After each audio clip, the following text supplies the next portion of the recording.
Throttle body EFI systems like the FiTech, Holley Sniper, or Aces EFI are more plentiful and cheaper than ever. But are they right for you? Now, I own both, and I like both of them. My Firebird over here has a Terminator X Stealth. My station wagon over here has a 4-barrel Quadrajet, and my race car engine over here has a Holley 4-barrel line. Now, I'm not here to sell you anything. I'm just going to try to give you some unbiased information from a person who has owned both types of systems to help you decide if you should spend your hard-earned money to switch over to a fuel injection system. Now, along the way, we're going to get into some more details, some pros and cons, etc. But at the end of the day, if you stick around to the end of the video, we're going to be able to boil this down to one simple question that if you ask yourself, it's going to determine if you are a good candidate to switch over to a fuel injection system. Stick around. What's up, guys? I'm Jeremy. Welcome back to Carburetors Motorsports, and today we're going to talk about something I've wanted to talk about for a while because, like a lot of you guys, I lurk on the old car forums and Facebook groups and stuff like that, and I see comments like this, or this, or even this that makes you think it's a friend of a friend, your cousin's stepbrother, not even your car, not a lot of credibility. But the gist of it is always, well, I had a Sniper and I put it on for a year and it wouldn't run right, and I took it off, put a carburetor on, and now it runs perfect. And I just get so sick of seeing that stuff because it's just bad information. There's nothing wrong with these systems. That said, they're not for everybody. The question we're here to answer today is, are they for you? And we're going to try to figure that out. We're going to talk about some pros, we're going to talk about some cons, and at the end of the day, we're going to boil it all down to kind of one question you really need to ask yourself to determine, am I a good candidate to ditch my carburetor and switch over to a throttle body fuel injection system? Let's dive right in. This is a Terminator X Stealth. It's made to look like a 4150 Holley carburetor. The big perk of this unit, as opposed to like a Sniper setup, is that the ECM is inside, which pretty much eliminates any possible chance of RFI interference. Now, the Sniper 2 claims that they're better at RFI. Haven't tried one, can't tell you, but if you're worried about it, spend a little bit more money, go with the Terminator, put the ECM inside, don't worry about it. Fuel injection pros. Number one, they're flat out more consistent. There's no argument. Anybody who's ever taken a long road trip in a carburetor or maybe made a big move can tell you that if you have your carburetor tuned for 65 degrees at sea level and then you move somewhere that's 6,000 feet in the air and colder or hotter, you're probably going to have to retune it for that environment. With the throttle body setups, it's going to make automatic adjustments for basic environmental settings like that. Just something that you don't have to worry about. Another big pro, remote tunability. If your car's not running right, or if you just want to get it running even better, you can take your data logs and send them to experts all over the world through email and get really good advice, and they can even send you a log back where all you have to do is load a new tune into your car and rock and roll. And chances are you don't live right next door to Steve Brule. So this is a big perk over somebody coming to tune your carburetor, because you have to take that carburetor to somebody to be tuned on the car, and it might take multiple sessions. That's not nearly as easy as just sending a couple emails. Quick and easy pro for fuel injection systems is all the extra information that it gives you. You don't have to make guesses because it's telling you everything that's going on with it. I don't know how much more we need to say about that. That's pretty clear. It's just giving you more information than a carburetor would. That's all there is to it. Now, that more information leads us into what I think is the most underrated pro of one of these fuel injection systems. Does this look familiar to anybody? The old knee knocker gauge set? Now, I'm not hating there. Obviously, I own one too. It's in this car right here. But chances are, if you're driving down the road, you aren't going to see that your car is overheating if you've got your gauges down there by your knee. And if the oil pressure goes out, you're probably not going to know until Uncle Rodney starts knocking on the door. Which makes a heads-up display like this a huge improvement. Want to know what your timing is going down the road? You got it, along with all of your other normal water temp, oil pressure parameters that you would have with that knee knocker gauge, except it's at your eye level, so you can actually see it without looking down away from the road. You can even program it so that it goes yellow or red and flashes when something is going bad to really draw your attention to it and hopefully stop some catastrophic damage. This is one of those things that doesn't really get talked about as a selling point going to an FI system. Now, I know you can do a heads-up display without going to a fuel injection system, but it comes as part of the package with this, and this is just a little baby gauge. You can go to a big 7-inch widescreen, do whatever you want, but to me, this is the most underrated pro of going to a fuel injection system. That's a big deal, getting your gauges down from your knees and up at eye level. Now, I said that was my favorite pro, but it's not the biggest pro going to a fuel injection system. The biggest pro is not better fuel economy or better performance or things like that. A properly tuned carburetor is going to perform just as well, sometimes even a few more numbers right at the top end. The huge pro is all of the peripherals that come with a fuel injection system. I'm talking about timing control. That's a huge one. Transmission control, if you want to go to a modern overdrive transmission. Electric fan control, so you don't have to use a standalone unit if you want to go to electric fans. And a myriad of other options depending on which unit you pick. I think all of the Aces EFI kits come factory with a GPS speedometer. So if you want to eliminate your cable speedometer, that might be something you would go with. But that's the absolute biggest pro of these systems. It's not so much the fuel injection system itself. It's all of the extra things that they come with that if you bought individually would cost you quite a bit of money. And they're really just kind of thrown in with these systems. Fuel injection con. Cost. Easy one. Slam dunk. They do cost more. Now, it's not as big a problem as it used to be because good carburetors keep getting more expensive and these fuel injection systems keep getting cheaper. So while cost is a clear con when you factor in the entire system, but because in addition to the overall cost of the system being more, you are also going to have to invest in your fuel system.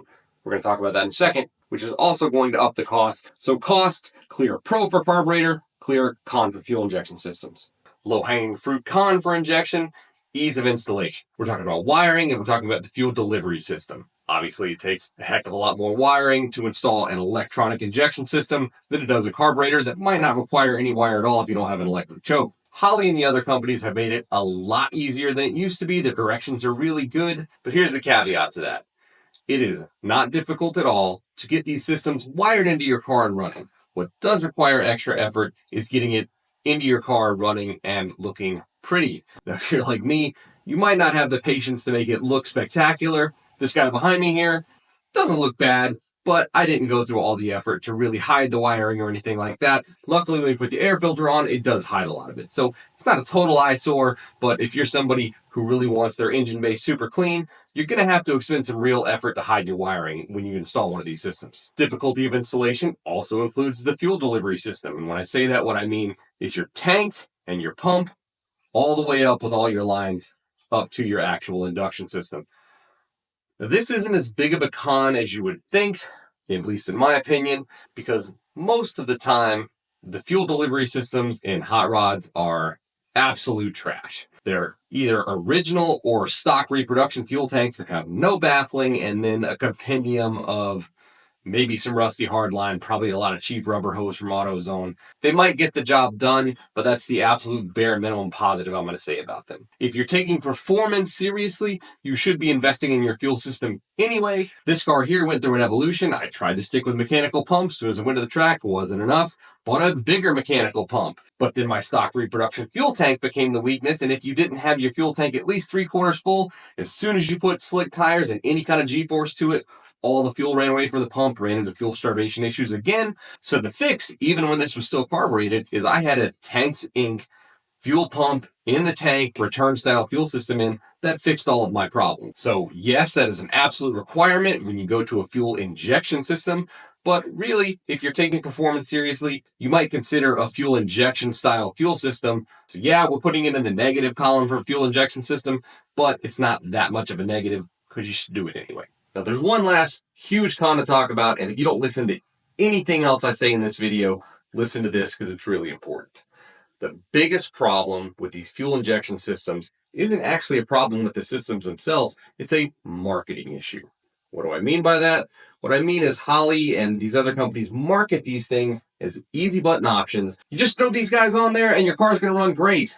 And I think that leads people to install these TBI systems on some really questionable engines, which leads to no end of headaches. Now, as an example, I'm going to use this engine right here. This is a junk, late 70s, Smager, completely bone stock Oldsmobile 455 that somebody swapped in here. And it's fine. I drive up and down the road with this engine all the time. But I would never throw a Holley Sniper on here because it would just cause problems. I know for a fact, even though I fixed a lot of its small problems, that it has exhaust leaks. Might have a vacuum leak, and I don't trust a single bit of the fuel hardline that's in here to hold fuel injection pressures. I would have to replace all of that. At the top of the episode, we showed you some of those negative comments from people saying they took their injection system off and went back to a carburetor and it ran better all of a sudden. I would heavily be willing to bet that what happened is they installed that sniper on a system like this. All of a sudden they found out that their 50-plus-year-old exhaust manifolds had micro cracks in them. And while your carburetor doesn't care at all about exhaust leaks, a Holley sniper will care quite a bit about it. It'll care even more about small vacuum leaks that you might not have known you had. They also really like clean power. So if you've got a bad electrical ground system, yeah, your carburetor wouldn't know, and it'll run just fine without it, but the sniper's going to know, and it's going to cause problems. So before you even consider whether a Holley sniper or an FiTech system is right for you, you need to ask yourself, is my engine prepared to have one of those systems go on it? Because if it's not, you're just going to spend a lot of time chasing your tail, and some of that stuff can be extremely difficult to diagnose. So please listen to me on this one. If you want to install a fuel injection system on your old car, if you have a questionable engine, take some time and eliminate any of those question marks that you might have. If you don't, it's going to haunt you, I promise. We've covered fuel injection. Let's talk about carburetors. Now, first off, I love carburetors, and they just seem to grow like weeds around here. Here's one. Ooh, here's one. There's some more. Gotta catch 'em all. I don't really know how that song goes.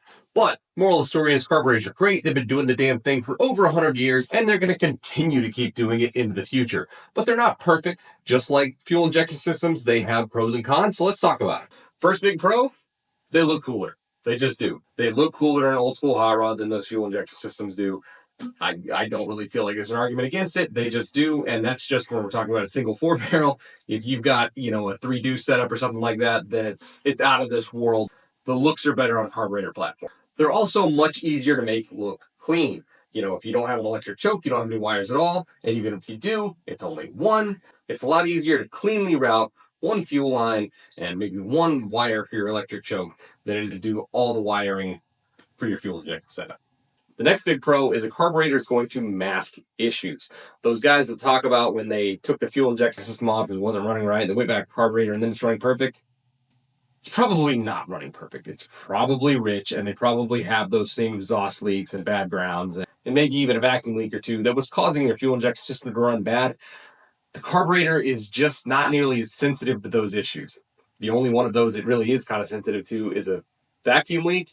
It's not going to care about an exhaust leak really at all. And carburetors right out of the box are pretty easy to just slap on and get running. Normally they are not tuned exactly to your engine, but hey, most of us are here just to drive around and have fun. And these are going to allow you to do that without a whole lot of effort. Remember how I said that most people's fuel supply setup isn't the best? Well, especially if you're running a Holley 4-barrel, this will mask that issue as well. Compared to a Quadrajet, which has a single needle and seat assembly and a relatively small fuel bowl, Holleys have 2 needle and seat assemblies and 2 very large fuel bowls that are much more difficult to run out of fuel when you're at the track under hard acceleration. So if you want to find out if you have a good fuel supply system or not, throw a Quadrajet on it.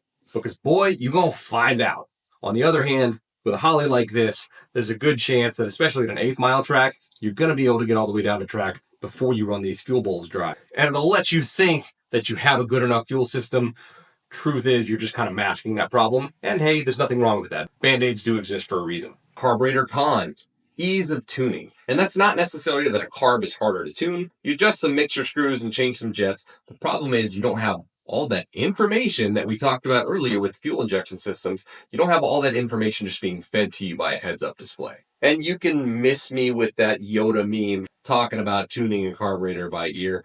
Yeah, I can listen to the pitch of the engine and get a carburetor going down the road too, but don't tell me that's performance tuned, because it's not. And people want to talk about it like it's an art. It's a science, just like tuning an LS would be. It's the same thing. The difference is it's just harder to get all that information out of this analog system as compared to a digital system. I mean, have you guys ever really looked at how to read spark plugs? The reading of the spark plug isn't that difficult, but the process by which you have to do it, you make a full throttle run and then turn the car off and let it coast to a stop and then get out and look at your plugs. It's a pain in the butt. So at minimum, you should be tuning your carburetor with a vacuum gauge and a tachometer. And then I really recommend, if you're taking performance seriously, to still install a wideband just like you would have in one of those injection systems. And you can't just send your data logs off on one of these like you can with that fuel injection system. So you have to take it to someone with a dyno, hopefully, and make changes and go back and run it again, and make changes and go back and run it again. You have to be at a specific place, spend a bunch of time. You can't just send emails. Now, I brought out this old boy that I bought for $15 at a swap meet to talk about what I think is the biggest con for carburetors. And that's just that most of us aren't working with brand new units. More power to you if you are, but you're not saving a whole lot of money if you do that. I mean, a brand new nice Holley can be upwards of $700. And that's just off the shelf. That's not custom tuned to your engine. But the problem is you don't know what cobbling has been done on this, and maybe you do have a freshly rebuilt carburetor, but it might have been rebuilt 15, 16 times, and the casting might just flat be worn out on it.